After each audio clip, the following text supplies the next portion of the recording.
আসসালামু আলাইকুম। আমি এই মুহূর্তে আছি সেন্ট মার্টিন বিচবিলি ইকো রিসোর্টে। গত রাতে কোনো না কোনোভাবে আগুন লাগে রিসোর্টটা সম্পূর্ণ মাটির সাথে মিশে গেছে। আপনারা দেখতেছেন এখানে প্রশাসনিক কর্মকর্তা রয়েছে।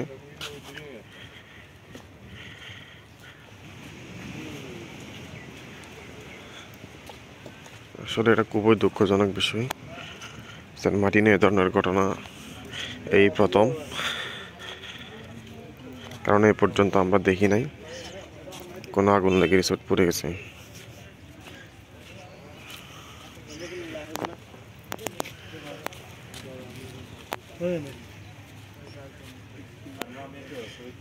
এটা রান্নাঘর ছিল, এই যে এটা রান্নাঘর, আর এই পাশের যে অংশটা দেখতে পাইতেছেন এটা সম্পূর্ণ এবছর নতুনভাবে করা হয়েছে, কিন্তু দুঃখজনক এটিও পুড়ে ছাই হয়ে গেছে।